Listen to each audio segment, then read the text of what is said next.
college football level be a breakout type wide receiver. So I don't know what the overall weapons around him is going to be like. Kirby wants to know if Sacramento State deserves promotion to FBS.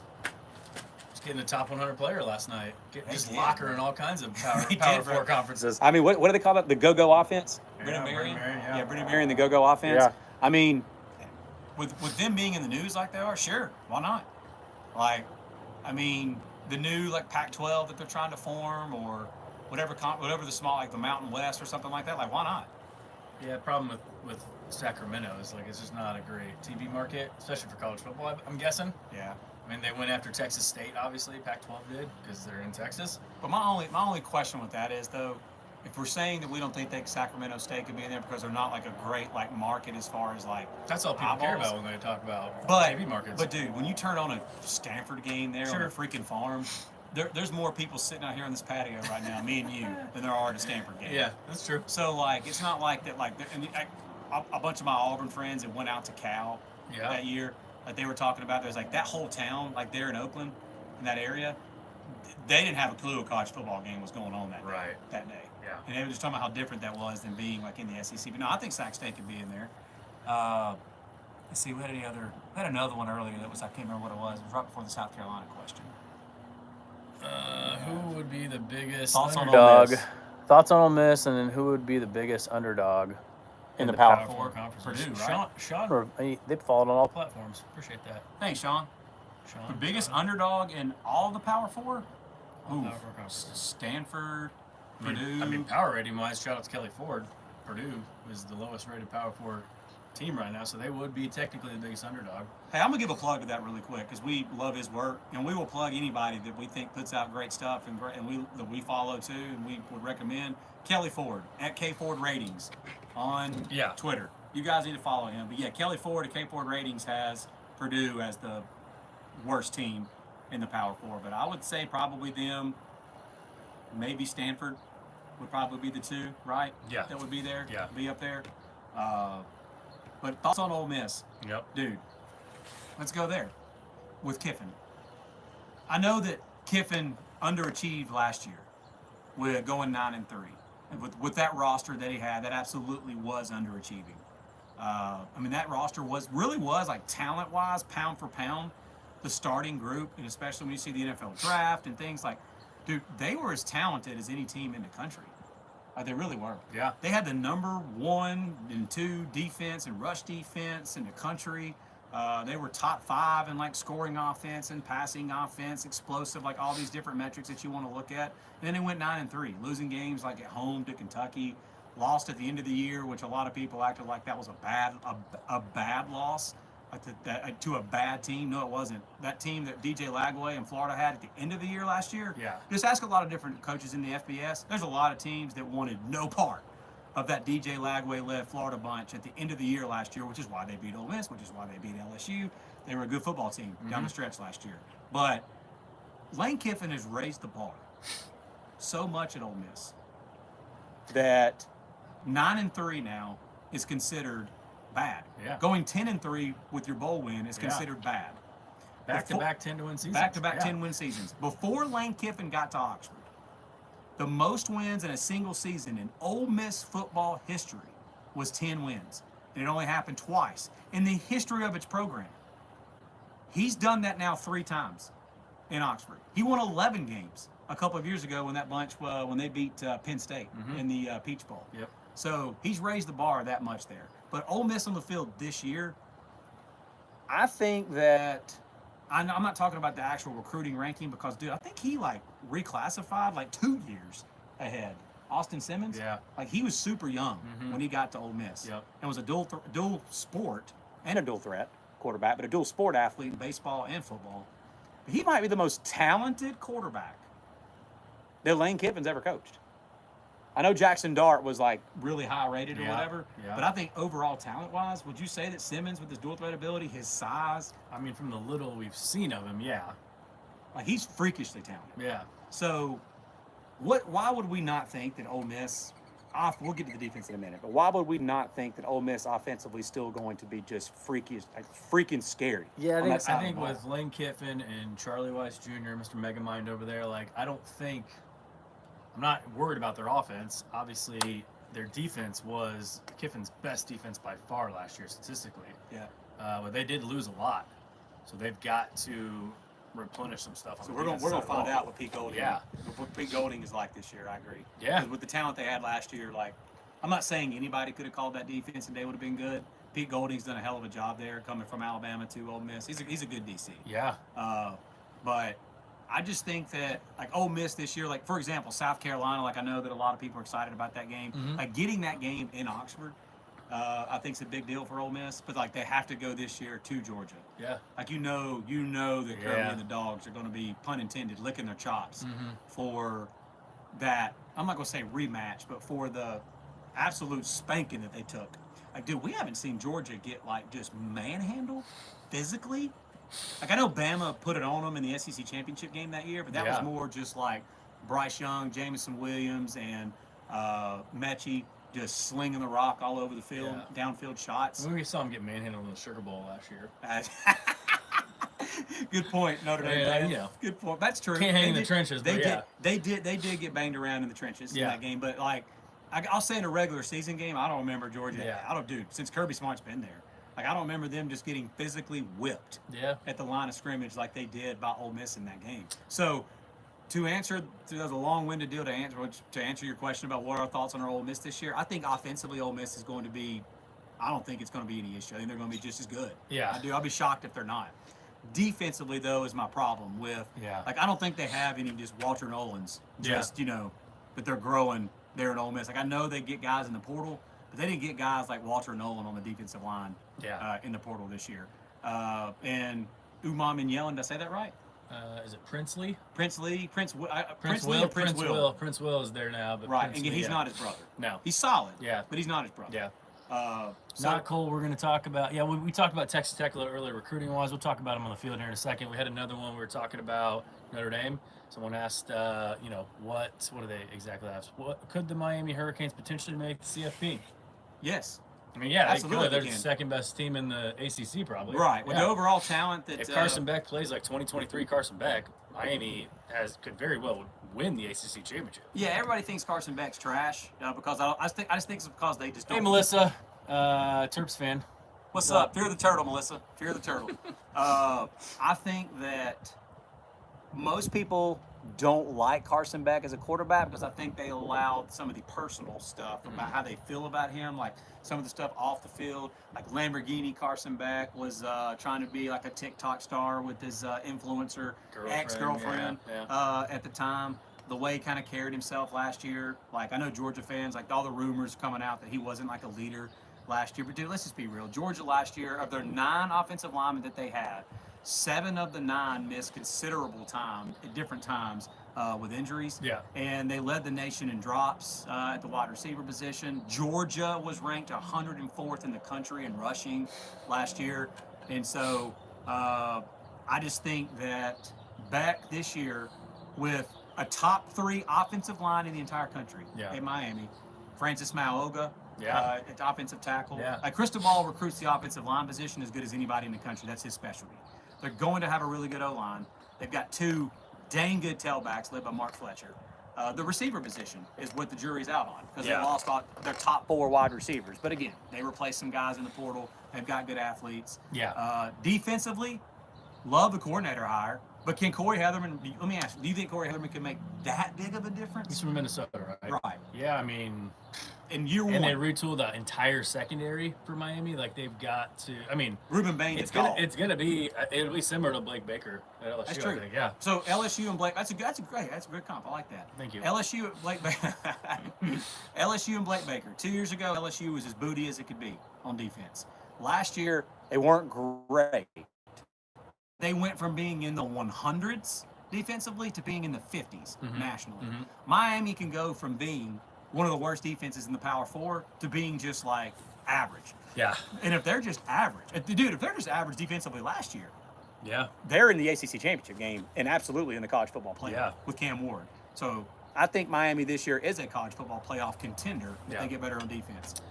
Texas Tech on the field, real quick. We talked about the recruiting earlier. Texas Tech on the field, obviously with Morton and all the guys they brought in, offensive linemen. I mean, their defensive line is going to be legit. Just serve it to me on a plate about the defense. Just serve it on a plate to me. Yeah, it's going to be Shield Wood. Shield Wood, baby. Shield Wood. So for anybody listening to this, that I know that the word defense doesn't seem like that it actually is in the vocabulary of anything in Lubbock.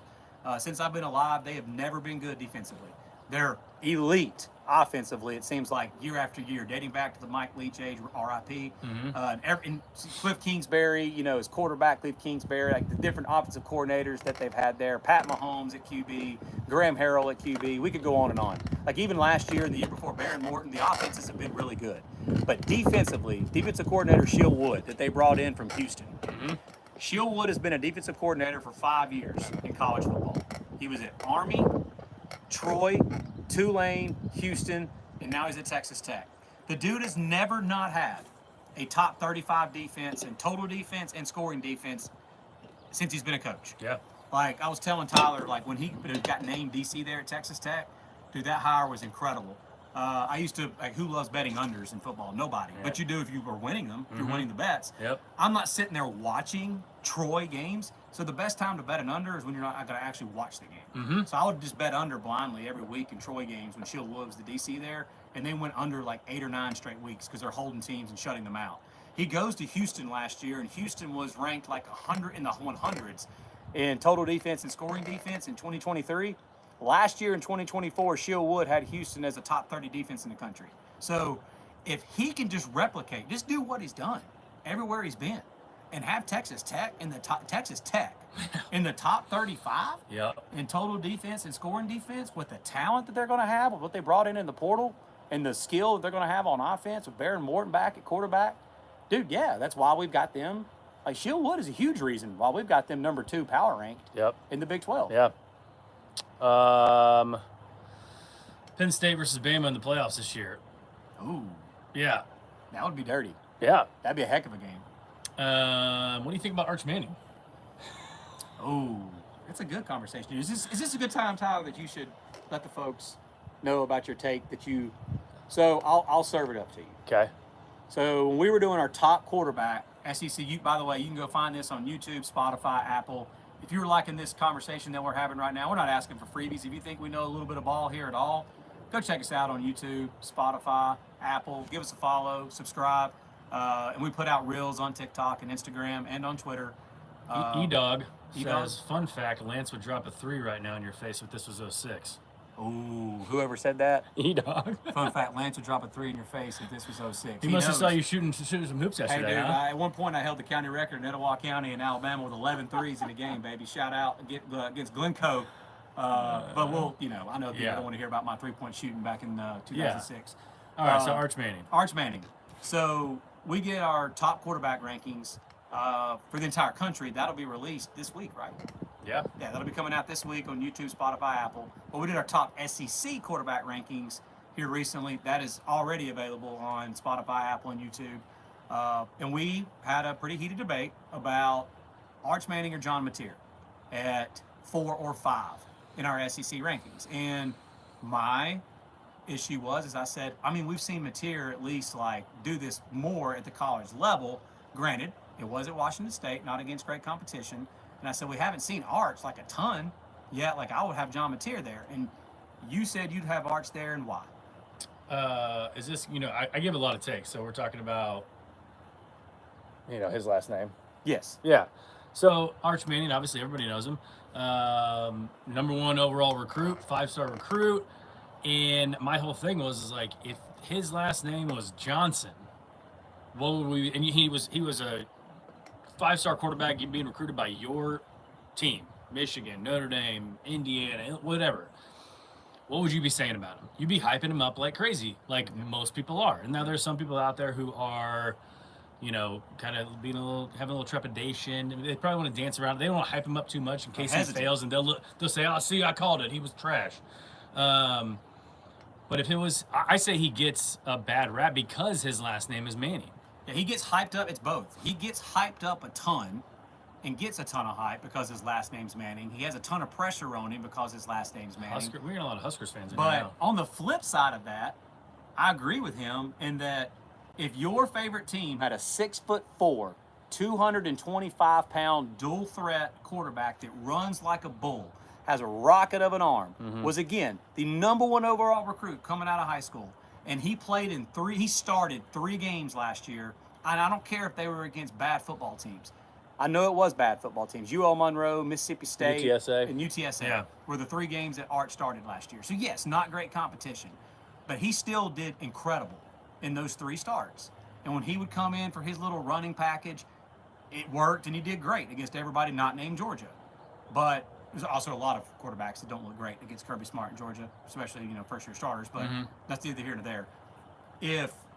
All of that being said, if that 6'4", 225-pound 5-star #1 overall quarterback in the country that has all the tools that he has, was his last name Johnson, did what he did last year in the same 3 games that Arch did, and he was the quarterback of your favorite team that was going to be starting for your favorite team this coming up year, you all would be blowing him up and saying that he's the best quarterback in the draft. I believe the kids say glazing. Yeah, there you go. They'd be glazing that guy. But because his last name's Manning, and he hasn't played a ton, a lot of folks out there are hesitant to want to jump on that bandwagon. So you convinced me, and that's why we put Arch ahead of Mateer. Even though that's not a knock on Mateer, dude. We love Mateer. Yeah. Great quarterback. All right, who else we got? We need some thoughts on the Huskers from the Podwans podcast. All right. Do we think Rule and Raiola can get the job done before he declares for the draft in 2 years? When we say get the job done, it depends on what you mean by that. Like if we're talking national championship, we're not going that far. But if we're talking like competing at a high level in the Big Ten and getting to a college football playoff, maybe even winning a playoff game or 2, absolutely. You're talking to 2 guys right here, guys that are believers in Matt Rule. Okay, this is year 3 Matt Rule season for the Huskers. Compete for the Big Ten and a playoff berth. Absolutely, I do think that the Huskers. I think the Huskers this year can compete for a playoff berth. AV8 says they're the best 3-point loss team ever. He's right. best close They're the loss best team close ever. loss team ever. They really are, man. They've been that way forever, for a while. But again, year 3 Matt Rule. What was it that they won like? Well, yeah, I mean, Temple. We huge won like jump at Temple, huge jump at Baylor. Yeah. I don't have the exact numbers in front of me, but I think it was like 7 wins. It was like 1 win at Baylor his first year, then like 7 wins, and then he won like 10 or 11 in his 3rd year. At Temple, same thing. Like Harley Indy when he took over, it was a dumpster fire. Year 2, he got him bowl eligible. Then year 3, he won like 10 games at Temple. AV8, what's up, man? Where are you guys from? Yeah, he's clearly from New York City. You can tell by his accent. No, he's from small town Alabama. I'm from here in Indianapolis, Indiana. So I live in right outside of St. Louis, Missouri now. My wife and I live there, but I'm originally from Alabama, born and raised there. Graduated from Bama. He graduated from Liberty, but Tyler lives, like I said, right out here, right outside of Indianapolis. But we're just diehard college football. But we have teams that we're fans of, just like all of you guys do. But we try to cover this as much as we possibly can from a very non-biased Did my perspective. stereotype. Love it. Love it. All right, we got a question here. Do you think the Florida Gators can win the SEC and make it to the SEC championship game? Do you think they can make it to the SEC? So them in Oklahoma, because of their schedule being so brutal, obviously they got the toughest road to be able to do it. Hey there, white chocolates. Thanks, Leah. Leah. Hey, Leah. But do I think that Florida can? The answer is, do you think Florida can? Yeah, I do think they can. Yeah. I do think their team is good enough, don't you? Yeah. Yeah. I who are you more excited to see, DJ Lagway or Jaden Ball this year? Tough question, huh? That is a really tough question. It was me, Evan Farabee. Evan Farabee. What's up, Evan? He was talking about your Jays. Yeah, man. He was talking about I could shoot the J back in the day, man. Yeah. No, Lagway, Ball. Again, the schedule just kills them. But like we talked about recently, that is so many more opportunities for Lagway and Ball and the Florida Gators and Billy Napier. More key matchups. They don't have a single noon game this year, which is great for Gainesville, Florida, but they don't have a single noon game. It's all 3:30 and on. So they are going to have primetime slots to showcase against really good teams. Yep. Hey, you guys deserve to be in the playoff. And again, K4 Ratings has them at, if they get to 8 wins with that schedule, them and Oklahoma, a handful of other teams, if they get to 8 wins, they will be under consideration. Will they get in the playoff after we saw what we saw last year? Probably not. But 8 wins, they're going to be in the conversation. They'll be if Florida is a 9-3 team and Oklahoma is a 9-3 team, they absolutely should be strongly considered with on paper right now what we see Yeah. going into the season with this schedule. But the thing about Florida is, like, I know that Ball and Lagway get all the publicity, and they rightfully so. They should. But dude, that offensive line and that defensive line, both sides of the line of scrimmage is going to be nasty Yeah. for the Gators this year. That is where I actually believe, like, again, Napier has recruited his butt off there. Whatever y'all want to say about Napier at this point, whatever, it's fine. But he has recruited his butt off, and I do think again, Florida might be the 10th best team in the country, but go 8-4 Yeah. because of the schedule that Yeah. they played. Like we always talk about it. If you gave Florida, And they went 7-5 last year. they went right? 7-5 Yeah. last year, and again down the stretch when they beat Ole Miss and LSU, all the casuals looked at Ole Miss losing to Florida in the swamp last year because of Florida's record at that time, and was like, that was a bad loss by Ole Miss. Yeah. It was a bad loss because it knocked them out of the playoffs, but it wasn't a bad loss as far as them playing bad competition. There were a ton of teams. They that were would've- favored. They blew it. It's a bad loss. Yeah. There were so, a ton yeah. of teams that would have gone down Yeah. to the swamp and got their cheeks clapped Yeah. at that time. Melissa wants thoughts on where Clemson's defense ranks nationally. We're going to be probably here in a couple weeks. We're going to give out our top 3. Or top 12 defenses nationally. Top 12 Clemson will be on secondaries. there. Clemson's on there for Alert, sure. Clemson will for yeah. sure be on there. Do we want to give it out now? No, I mean, No. I can't even remember where we were talking about it last night. I think I had them Top 5. I mean, every level of their defense. Got dogs. Yeah, I mean, They've got multiple NFL a first couple top rounders 10 their guys D-line. on the D line. Yeah. Like all the talk about Dabo doesn't go into the portal. Like obviously he doesn't much, but he got a couple in this past class. Will Help from Purdue, the defensive end from Purdue. Grabbing him in the portal is huge for 2 reasons. One, because he's a stud.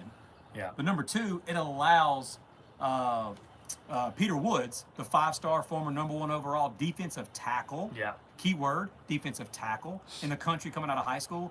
They had to kick Peter Woods out last year and play him some at defensive end. Dude, that guy's like 285, 290. Like they call him, I think they call him Big Pooh. He's fast, but he's not that fast. Right. Yeah. I mean, he is moves Yeah. well for a big dude. Yeah. But like he's a defensive tackle. He needs to be playing tackle. Yeah. And he's going to be playing his natural position at Yeah. tackle. So when you've got Peter Woods, Will Held on one end, and TJ Parker on another, Yeah. whoo, and then Sammy Brown, linebacker, Yep. multiple corner. Yeah, I mean Yeah. they've got dudes They've at every got level. Mitchell, yeah. They got dudes at every level. AV8, who asked us where we were from. They live in Omaha. They live in I Omaha, love Nebraska. when Southern teams come up for the College World Series. Well, hey, man, so a bucket list thing for me is, again, growing up, and I grew up really quick. I grew up really close to Birmingham and Hoover, Alabama, in the Northeast Alabama area. And my pops used to take me every single year as a kid. We'd go to Hoover for the SEC baseball tournament. And that's just a blast every year, man. And it's always been a bucket list thing for me to go to Omaha. And this past year, I almost went on the opening Saturday when LSU and Arkansas they stepped between the lines on Saturday night, I believe it was, of opening weekend. But now that I live in the Midwest and live in Missouri, right outside of St. Louis, that's not that far from Omaha. Yeah. I think me and my pops are definitely going to have to go to Omaha here soon. So I Yeah. appreciate you guys tuning in. Yeah. the Ashton question. says, watch out for the sleeper quarterback in the SEC. I want to know who he's talking about. Ashton, if you're still on, hit us up. Ashton, tell us who that We is. put our top 8 quarterbacks out for the SEC. No, Bill Prabula was not on there. For the Mizzou fans, sorry about that. But yeah, we want to know who we think your sleeper quarterback is for the SEC. Grayson, my dark horse is Auburn in the SEC. We don't disagree, man. Not saying they'll go to the Natty, but he's got him dark horse to win the SEC. Hey, let's touch on that real Oh, quick. Ashton, dark horse, Austin Simmons. Dark horse. Hey, so we've got Austin Simmons at 8 in our Right, list. yeah. And if he probably would have had more playing time last year, we'd probably have him even higher. We actually talked about Austin Simmons earlier. He's again, I'm not going off just recruiting rankings. I'm talking about overall talent, dual threat ability, the way he throws the football. Austin Simmons is the most talented quarterback that Lane Kiffin has ever coached. So Lane Kiffin, Charlie Weiss Jr., the offense is always great under them. With the weapons that they're going to have around them, they're Deshaun Striblin, the wide receiver transfer from Oklahoma State. Yep. Caleb Odom, transfer from Alabama, 6'6", former 5-star. He's going to have weapons around him to get the ball to. But I want to get back to the Auburn dark horse thing. Don't disagree with you one bit, man. The talent. I know people are going to be like, Auburn sucks because they went 7. Well, they didn't even go 7-5. What did they go last year? Like 5-7, maybe. I mean, Jackson Arnold's still a 5-star quarterback. Right, but Right. like the talent that Yeah. They've got talent. Hugh Freeze the last 2 years has had back-to-back top 8 recruiting classes, and they had a really good transfer portal class this last year, bringing in the right type of players. Mhm. They needed to bolster up that offensive line. They brought in Chaplin, the offensive tackle from Virginia Tech. They brought in Eric Singleton Jr., who was the #1 wide receiver Yeah. transfer period Yeah. in the portal. Yeah. So they got positions of need. They've got a top 5 wide receiver room in the entire country with Eric Singleton Jr. and Malcolm Simmons and Cam Coleman. But the recruiting classes and all that are great. That's got to translate to wins on the field. Yeah. Our girl Melissa, she got the Let's question go. today. Thoughts on Texas A&M? They were close to making it. Do you think they'll improve or regress? I mean, I yeah, think they they'll were improve. one game away from making the SEC championship game, that Texas game. Yep. They finished the season bad last year. Yeah, Marcel Reed. But like, hey, we talked about this the other day in our running back rankings. Yeah. Le'Veon Moss Mm-hmm. was. Well, we haven't released those. We haven't really said. We're not going to tell him where he's at. Le'Veon Moss. He's on there. Before he got injured, Le'Veon Moss was on pace to lead the SEC in rushing. Yeah. Texas A&M was rolling at that point. He got injured when during the South Carolina game, when A&M and South Carolina were locked in a war early in that game. Le'Veon Moss goes down and gets injured, and then Lenore Sellers got unleashed on A&M, and South Carolina put it on them in Columbia. Then they go and lose on the road at Auburn at night, and then they lose to Texas at the end of the year. Yeah. But before Le'Veon Moss went down, that offense was a handful to Yeah. deal with. Yeah. So I think A&M, with the additions that they've got at wide receiver, Mike Elko's always going to have that defense rolling. Like, they could be a force. Ashton, who was asking about Ole Miss, he said, I was listening until I saw that Alabama Casey. Hey, man, it's all good. I get it. Everybody hates Bama, but I hope from when you're listening to me talking right now, like, I can cover this in a very non-biased way. Yeah. We are fans He just graduated from Alabama. He's got the diploma. He's got to support him, yes, right? we are fans just like you guys Yeah. are of teams, but we love this sport to death. Mm-hmm. And which is why we do what we do right now with this, Yep. with this podcast, with this show. Yep. I literally just said Auburn is a dark horse to compete for a high level in the SEC while holding this. So if you think that I'm so overly biased that you can't listen to this, then yeah, maybe you should go listen to the show. Top position questions for Bama: right tackle, left guard, quarterback, kicker, punter. Top position questions for Alabama. Right tackle, yeah. I agree with you. Welcome Formby. Wilcom Formby is a guy that at the beginning of the year last year really struggled. At the end of the year last year, he came on, played better towards the end of the year. He's a guy that Kalen DeBoer and Ryan Grubb have specifically mentioned about how much he's improved since last year. But the depth at that position is going to be the question for me. Like, if Formby and Caden Proctor, if either one of them get hurt, that could be a big problem. Yeah. That could be, seriously, Not a lot of depth huge there. problem. Yeah, Not yeah. a lot of depth at the tackle position for Alabama. Parth wants to know your thoughts on Virginia Virginia Tech. Tech. Who is this? Parth Patel. Parth Patel. My entire family. He did say it's hard being a VT fan. And Hey. I'll give him that. Hey, I'm with you, bro. I lived 5 years in Lynchburg, Virginia, and I know a lot of VT fans, and I'll save my comments for later. Parth Patel, let me just tell you this, brother. My entire family is from the New River Valley area of Virginia, Southwest Virginia, in the Blacksburg, Christiansburg, Radford area of Virginia. I'm the only one in my family that was not born and raised there, which is why I talk the way that I do, because I was born and raised in Alabama. We were just there, actually, in Christiansburg and Blacksburg a few weeks ago for some graduations and stuff. And my dad was the first ever quarterback for Frank Beamer. Frank Beamer's first coaching job was at Radford High School years ago, obviously. And my dad was the quarterback for him his senior year. So fun trivia question there. But as far as thoughts on Virginia Tech, it really does come down to, can they keep Kyron Drones healthy? Last year, Virginia Tech went 5-2 in games that Kyron Drones started and finished the game. Because he got knocked out in that end of the fourth quarter right before overtime against Vandy, that opening game of the year. Yeah. He didn't play in the game at Syracuse. I think that game went to overtime as well. Colin Schlee was the quarterback in that game. But the last 2 years, Virginia Tech has a record of 13-13. 11 of those 13 wins are when Kyron Drones was healthy and played the entire game. It's a story for a lot of teams. You got to have your Keep quarterback QB1 healthy. healthy. Yeah, you got to keep QB1 healthy. But my question for Virginia Tech is, in this NIL era, it doesn't seem like, man, that the administration there, Whit Babcock, the athletic director of Virginia Tech, dude, he's not committing to. I know. Look, everybody can be pissed and hate the whole pay for play NIL world. Like, we're not crazy about like all of that either. Like, we do think that players should be able to make money off their true name, image, and likeness. Like, if a player wants to, if Virginia Tech quarterback Kyron Jones wants to take his jerseys to the local Academy Sports, and Academy Sports wants to pay him some money to sign autographs there on his jersey, and they're going to pay him $50 to sign an autograph, he should be able to do that. But I don't like the whole like, oh, Booster's just going to sit there and see how much money they can pay to get players to come there. I don't like that. Yeah. But I just don't think the administration at Virginia Tech is committing to the NIL world. Yeah. They're not throwing enough money there to be able to, like Brent Pry, the football coach, and the basketball coach at Virginia Tech are both sitting there with the hands tied behind their back because they can't be on the same level playing field with a lot of other teams. Yeah. And Virginia Tech's got the funds to be able to do that. I don't understand. And they've got the alumni. Yeah. I don't understand why they don't do it. We got some Heisman predictions rolling in. we got? Not the I don't know. Not Panay. He said Penn State wins the national championship and Drew Aller wins the Heisman, and then PNCVA says Lamar Sellers will win the Heisman in his junior year. I mean, Sellers. What's more likely, Aller or Sellers? I think Sellers will have the better overall numbers. But Aller have the But better record. Aller will have the better record. Right. Penn State will Yeah. have the overall better record this year with the team that they're going to have overall around him. I do. We both think.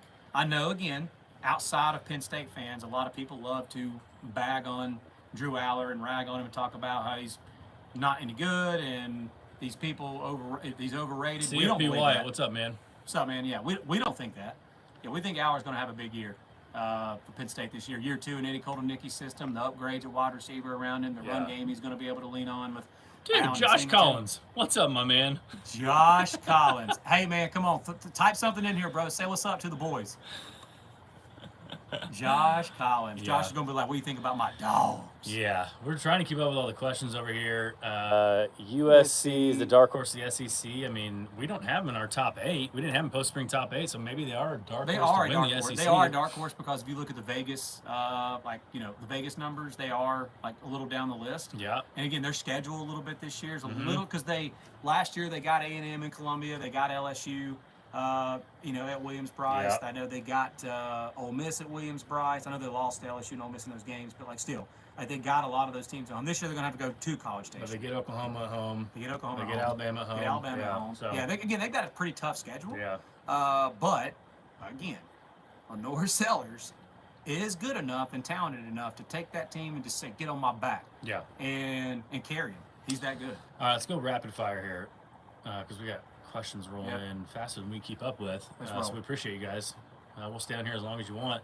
I think Iowa's going to surprise people this year, and that's a team that we've left out of our Big Ten rankings that I think is going to steadily climb because obviously their always do. defense is ridiculous, Yep. and the quarterback they got, Mark Mark Gronowski, 49-6 as a starter Yep. at South Dakota State. Yep. The dude just wins. He put up just ungodly numbers. I know it's the FCS, but you don't see Iowa guys doing that. And Tim Lesser and that offense, like They're that's a better. perfect guy for him. They were better last year. Yeah. Yeah.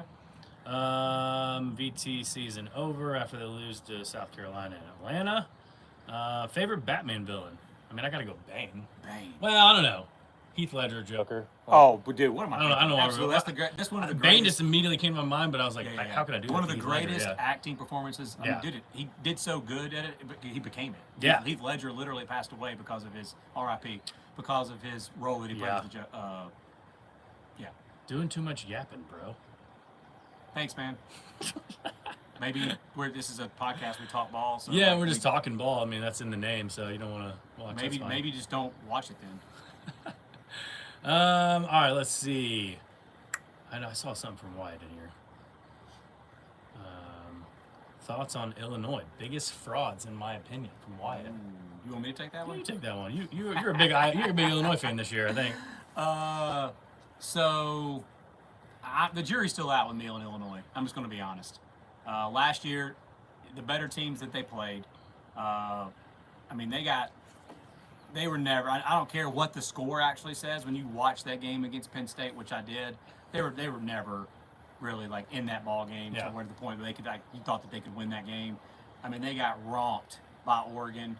I don't think they're on the same levels as like the Ohio States and the Oregons and the Penn States and like the better overall teams in the Big Ten.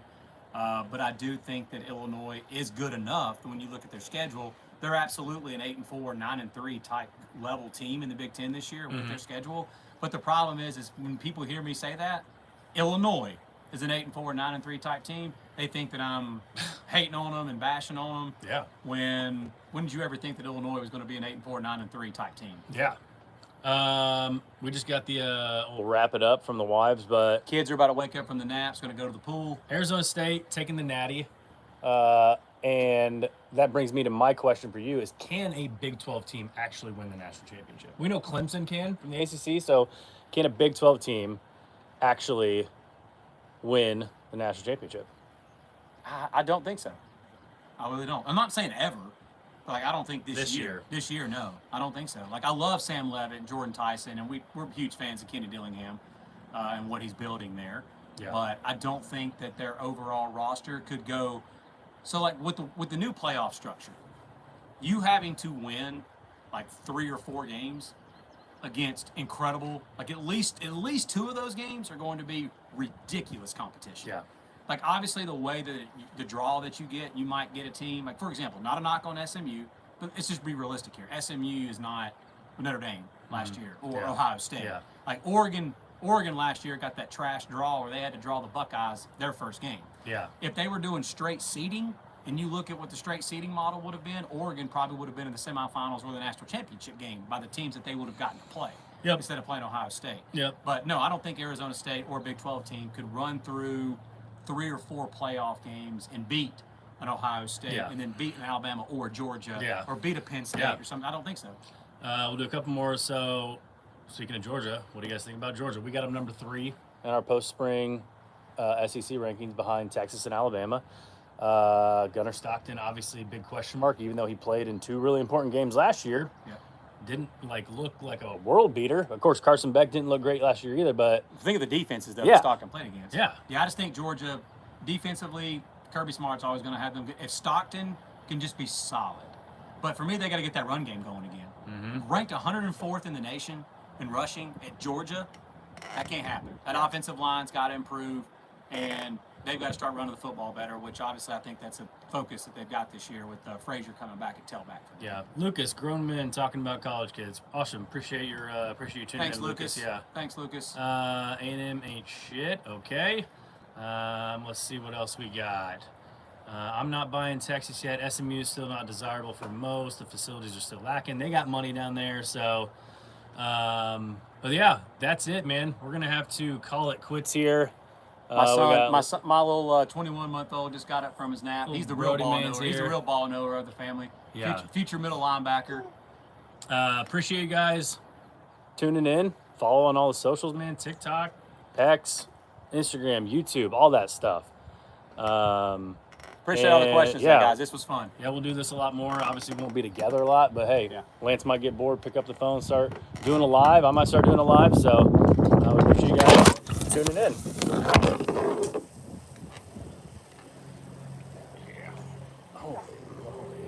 Brody, say hey to the crew. Say hey to Say hey. Say hey to everybody. Is it off? Golly, dude.